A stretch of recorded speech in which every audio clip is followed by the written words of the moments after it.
안녕하세요. 오늘 한국사 디귿 영상 시작하도록 하겠습니다. 자, 오늘 배울 내용은 개화 정책의 추진과 반발 중에서 반발 사례인 위정척사 운동에 대해서 배우도록 하겠습니다. 자, 위정척사라고 하는 건 무슨 뜻이냐? 바른 것을 지키고 사악한 것은 배척한다, 물리친다 라는 의미로 성리학 이외의 모든 사상이나 학문을 물리쳐야 한다는 주장을 말합니다. 즉 조선의 전통 질서를 정의라고 생각을 한 거죠. 그래서 이것을 수호를 하고 천주교나 서양 문화나 서양 세력의 침략을 사라고 생각을 해서 이것을 물리치자라는 주장이 위정척사라고 볼 수 있습니다. 이러한 위정척사 운동은 시기별로 우리가 어떤 식으로 개항을 하거나 개화 정책을 하는지 이 서양 세력 혹은 이 외부 세력과의 관계에 따라서 조금씩 그 내용이 다르다고 볼 수 있겠는데요. 먼저 첫 번째, 병인양요 전후로 서양 열강이 통상을 요구하는 1960년대 시기에는 척화주전론이라고 해서 그들과의 수교를 맺지 말고 차라리 전쟁을 하자라고 하는 통상 반대의 움직임을 벌였습니다. 대표적인 인물로는 이항로나 기정진 같은 인물이 있었고요. 이때 흥선대원군이 집권을 하고 있었기 때문에 이 흥선대원군의 정책이었던 통상수교 거부 정책을 강력하게 지지하는 배경이 되었다고 볼 수 있겠습니다. 자, 두 번째로 1970년대 우리가 이제 일본과 조약을 체결할 강화도 조약 즈음에서는 외양일체론이라고 하는 주제로 이 내용으로 그들과의 조약을 반대를 하는데요. 서양과 일본은 같은 목적을 가지고 있기 때문에 그들과 문호를 개방을 하면 경제가 파탄나고 우리나라 조선의 자주권이 손상될 것이다 라고 하면서 개항을 반대하는 운동을 펼쳤죠. 대표적인 인물로는 최익현이 있습니다. 자, 세 번째 1880년대에 미국과 수교할 즈음에 우리가 개화 정책을 추진하면서 조선 책략이라는 책이 우리나라에 들어오게 되죠. 이때 이 조선 책략의 내용이 뭐였죠? 중국과 친하게 지내고 일본과 계속해서 결속을 유지하며 미국과 연합해야 된다. 그래가지고 미국과의 수교를 주장하는 내용이었는데 이러한 조선 책략의 내용에 반발을 하면서 이만손 등의 영남 유생이 영남 만인소라고 하는 상소운동을 벌임으로써 개화 정책과 미국과의 수교를 반대하는 움직임을 펼치게 됩니다. 1890년대 일본의 침략이 가열되고 을미사변 우리가 이 다음에 배울 텐데요. 이제 명성황후가 일본에 의해 시해되는 을미사변과 그리고 개화 정책의 하나였던 머리를 짧게 자르는 단발령 등의 실시에 반발해서 항일의병 운동으로 계승이 되게 됩니다. 그래서 이러한 위정척사 운동을 당시에 개화 정책이나 어떤 수교와 연관을 지어서 여러분들이 이해를 하시면 되겠습니다. 자, 그래서 이런 위정척사 운동은 반외세, 반침략 운동이라고 볼 수 있는데요. 의라고 하면 일본이나 서양 세력의 침략성을 꿰뚫어보고 조선의 자주성을 지키려고 한 반외세 운동이다라고 볼 수 있지만 한계점으로는 개화 정책에는 걸림돌이 돼서 어떤 조선의 좀 개화에는 좀 어려움을 겪게 했다. 이런 것들을 볼 수 있겠습니다. 자, 밑에 내용은 이만손의 영남 만인소 내용 중에 하나인데요. 여기서 보면 조선 책략의 내용을 반박을 하고 있습니다. 이 내용은 친중국, 그 다음에 결일본, 그 다음에 연미국이죠. 이 내용, 그래서 이것을 통해서 어떻게 하자? 러시아의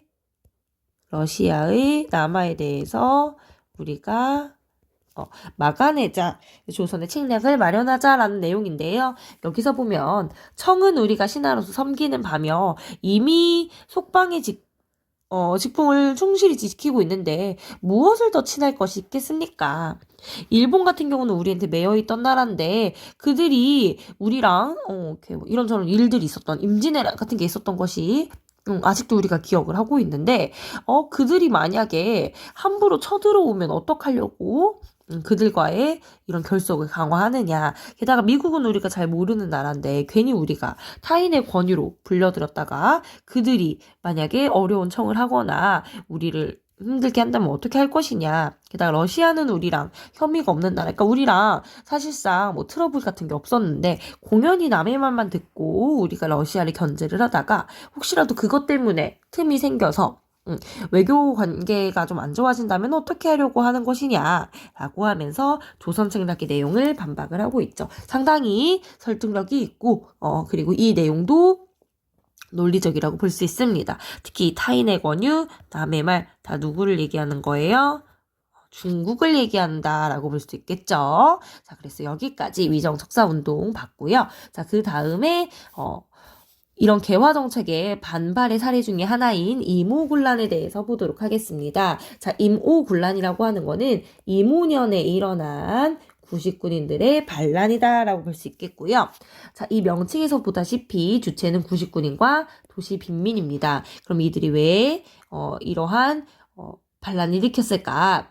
우리가 그 이전에 개화정책을 좀 살펴봐야 되는데요. 우리가 개화정책으로 어떤 군제도를 좀 신식으로 바꾸자, 개혁을 하자라고 하는 일환으로 기존의 오군영을 어떻게 했어요? 오군영을 이영으로 축소를 하면서 이들에 대한 어떤 지원이나 이런 것들을 줄이고 신식 군대인 별기군을 창설을 했죠. 그러면서 구식군인들에 대해서 차별 대우를 했는데 대표적인 예시로는 봉급을 13개월이나 안 줬대요. 그리고 나서 급여를 줬는데 쌀을 줘야 되는데 거기에 겨나 모래 같은 것들을 섞어줌으로써 제대로 된 봉급을 주지 않은 거죠. 그래서 구식군인들이 분노를 하게 되고 이러한 차별 대우 그리고 실업, 개화 정책에 대한 불만으로 구식군인들이 폭발을 하게 됐다. 거기다가 우리가 일본과 조약을 체결을 하게 되면서 일본이 우리나라에 있는 쌀 등의 곡물 많이 수입을 해가게 되는데 이러한 곡물 유출의 심화로 우리나라의 곡물이 줄어들게 되고 그러면서 가격이 폭등하게 되면서 빈민들이 경제적으로 힘들어지게 됐어요. 그래서 이러한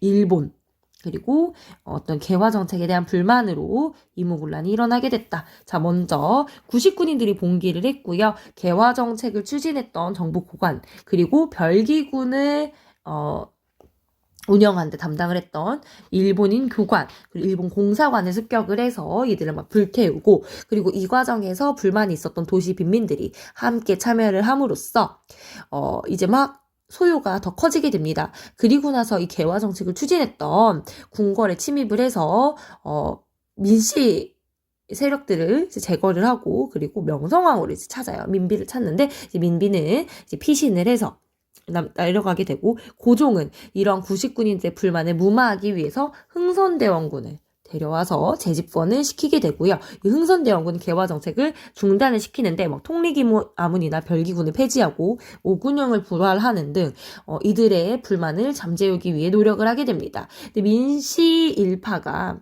도망을 갔다가 청에게 구원, 원병을 요청을 함으로써 청이 개입을 하게 되고요. 결국 청에 의해서 진압이 되고 흥선대원군은 청으로 압송된다라고 보시면 되겠습니다. 자, 그래서 결국에는 이 사건이 왜 일어났죠? 개화 정책의 불만 때문에 일어났고 그 다음에 이것을 진압해준 국가는 청이죠. 그래서 결과적으로 청의 내정 간섭이 더 심해졌어요. 그래서 군사고문, 정치고문, 외교고문을 파견을 해서 친청 정권을 수립하게 되고 특히 이 외교고문은 독일인이었는데 친청 인사라고 보시면 되겠고요. 그 다음에 우리가 조약을 체결하게 돼요. 그래서 청과는 기존의 어떤 사대관계 하에서 공식적인 무역을 했는데 이것이 사실상 사회가 변화하는 이런 모습에 특히 상업이 발달하는 이러한 사회에 맞지가 않았기 때문에 청나라 상인이 조선에 와서 어떤 이제 상업행위를 할 수 있는 그러한 내용을 담은 또 통상장정이라고 볼 수 있겠죠. 이것을 체결을 하게 되는데 그 명칭이 조청상민 수륙무역장정입니다. 그래서 이 명칭을 통해서 알 수 있는 거, 이 조약은 무슨 조약이다? 조선과 청나라 간의 상업행위와 관련된 그러한 무역 장정이고요. 수륙이라는 이름이 담겼으니까 그냥 이것을 통해서 그냥 우리가 외우기 쉽게 개항장뿐만이 아니라 사실상 청은 개항장이라기보다는 국경지에서 무역을 했었죠. 근데 거기뿐만이 아니라 어디도 이제 가능했다. 내지 무역까지 가능했다. 그래서 그 이전 같은 경우는요. 거의 대부분 개항장 아이고 잠깐만요. 개항장에서만 무역이 가능했고요. 혹은 지정된 장소, 예를 들어서 뭐 청 같은 경우는 뭐 의주라든지 이런 곳에서만 무역, 즉 교역이 가능했는데 이제는 이곳이 아닌 내지에서도 청상인이 통상이 가능하게 됩니다. 그러다 보니까 우리나라 상인들에게는 좀 타격이 있었겠죠. 그리고 보시면 조선을 속국으로 규정을 해서 우리나라에 대한 간섭, 우리나라에 대해서 청나라가 종주권을 가지고 있다라고 하는 것을 아예 명문화를 하게 됩니다. 이런 식으로 보시면 되겠고요. 그 다음에 청군대가 이제 조선에 주둔을 하게 되고요. 일본은 우리나라랑 재물포 조약을 체결하게 되는데 위에서 보시면 일본 공사관, 일본인 교관 사례 이런 것들에 대한 책임을 물어서 배상금을 지불해라. 그리고 너희 나라 너무 불안해서 안 되겠다. 스스로를 일본 공사관의 일본인들을 지킬 수 있게 일본인 공사관의 경비병을 주둔하게 해달라라고 해서 여기 보면 일본 공사관의 군사 약관을 둔다. 배상금 50만 원 이런 내용들 나와 있죠. 그래서 이제 얘네들도 군대 주둔이 가능해지게 되면서 보시면 이모곤란 이후에 조선의 청일 군대가 모두 주둔하는 그러한 상황이었다라고 보시면 되겠습니다. 그래서 여기 사진 자료들도 한 번씩 보시고요.